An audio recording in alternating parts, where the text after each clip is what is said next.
Hi, I'm John. Welcome back to Learning to Ski or Snowboard. Our topic for this session, actually the next two sessions, are these trail maps. You can get these anywhere you buy a lift ticket. You can also sometimes get them at the base of lifts, sometimes in shops and restaurants, and sometimes they have a really big version at the top of major lifts. So we open this up and wow, look at all that stuff. What does it all mean? We're about to find out. The two most important parts of any trail map are the trails themselves that we ski or snowboard down, also called runs or slopes, or in Europe, pistes, P-I-S-T-E-S, and then the lifts that we use to get back up the hill. And we've already gone over the various types of lifts. Generally, it will be easy to tell what is a run and what is a lift. Not always. If the runs and lifts use the same color scheme and they both curve, generally the lifts are shown as being straight like this. Occasionally they are shown as being curved. It may be difficult to tell them apart. You may have to study it a little bit. Don't worry about it. In all countries, there are different colors used to denote different difficulty levels. Almost always three colors, but those three colors vary from country to country. So in English-speaking countries, those colors are green for beginners, blue for intermediate, and black for advanced and expert. Generally in the U.S., there will be two types of black slopes. They both use a diamond shape. When you see a sign for one, it'll show a black diamond shape. But the so-called advanced slopes like these have a single black diamond, and then a double black diamond like these are so-called experts-only slopes. In addition to that, a small number of resorts have multiple designator for lower levels of runs. So in English-speaking resorts, an intermediate is going to be a blue square. Some resorts, not that many, have a double blue square designator, which indicates something that's more difficult than a normal intermediate, but not quite as difficult as a black diamond. And a very small number of places have a single green circle for beginners. That's going to mean beginners anywhere. But then a very small number have two green circles to mean something that's a little more difficult than first timer, but not quite as difficult as an intermediate. This might be something you'd be doing after 6 or 8 times on the slopes. That's pretty uncommon. In Europe, the colors are different. In Europe, blue denotes a beginner slope, red is intermediate, and then black is advanced or expert. In Japan, things get a little more complicated. They will often use green to denote beginner slopes, red for intermediate, and again black for advanced or expert. Note that this eliminates any confusion about what blue means. In America, blue is intermediate.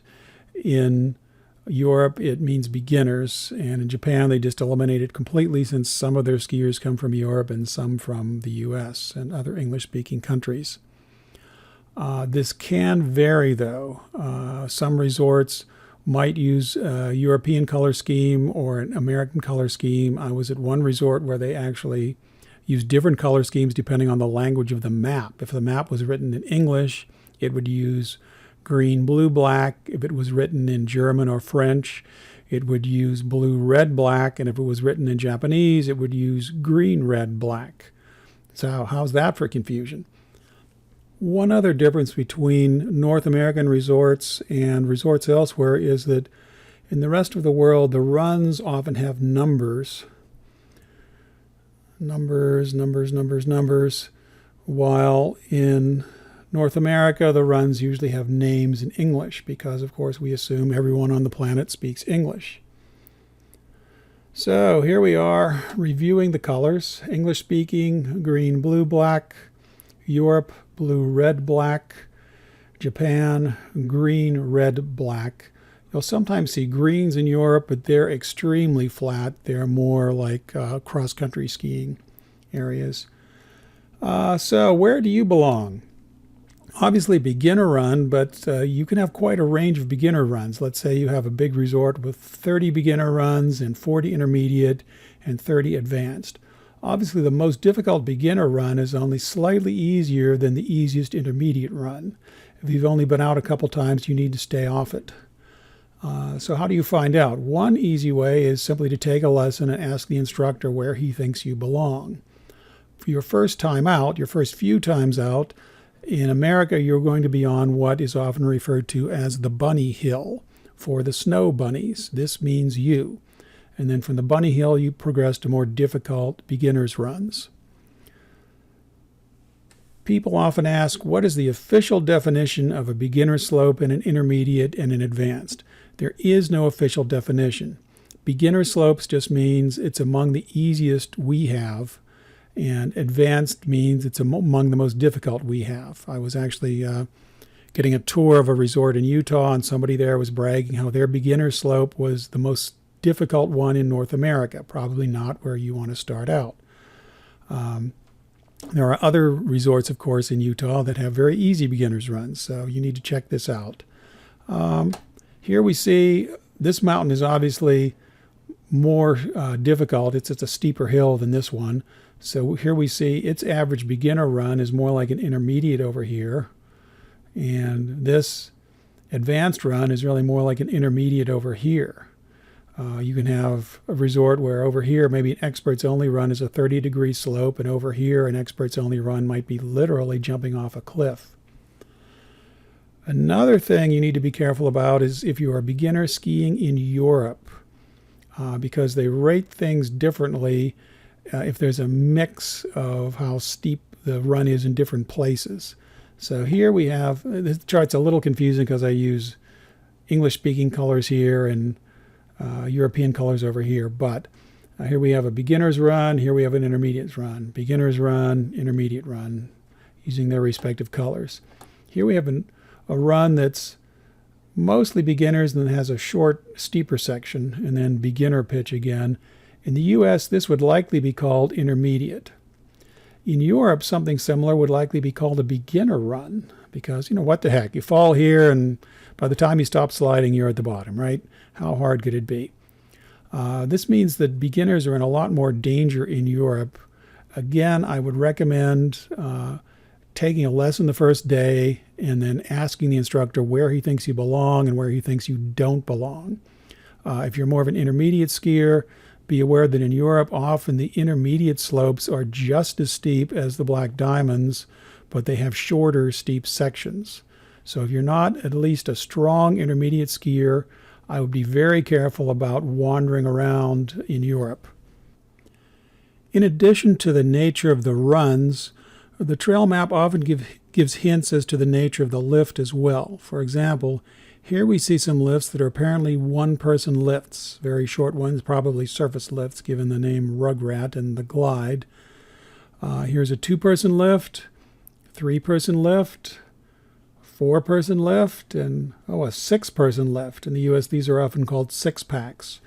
If you're a beginner, it's often easiest if you get one of the outside seats on one of these wider lifts.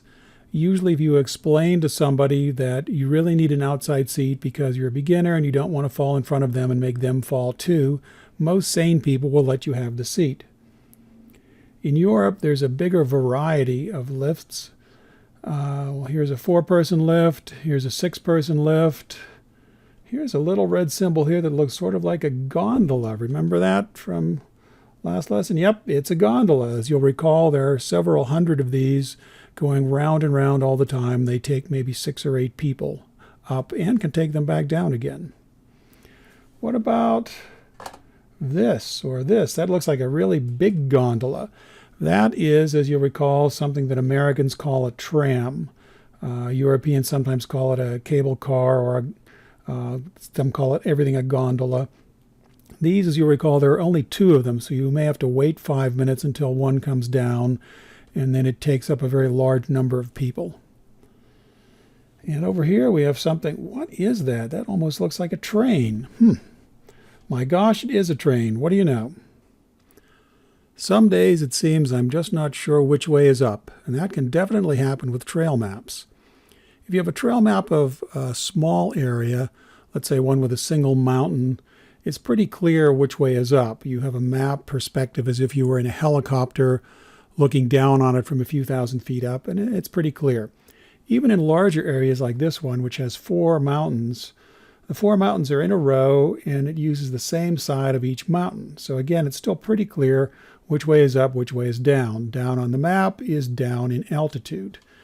It seems unlikely that you would have 4 mountains in a row and use the same side of each one, but actually it's not. The reason is that most ski resorts use the north side of the mountain. That gets the least sun, so it can be used for skiing and snowboarding earlier in the fall and later into the spring. So the ski resort makes more money. And the snow is in better shape, so the skiers and snowboarders are happy. Everybody wins. Sometimes you get resorts with a more complex shape. This one, for example, has 5 mountains, 3 in a row, and then 1 over here, and then 1 in front of that. So here you have some very complicated areas here where even pretending you're in a helicopter looking down from a few thousand feet does not make things clear. Let me zoom in on that area. So here most of the lifts are going up this way. It's fairly clear. Here's one that's almost horizontal, so it has an arrow to make it clear. Here's a lift, though, where up is this way. Going up in altitude is going down on the map, so we have a couple arrows here.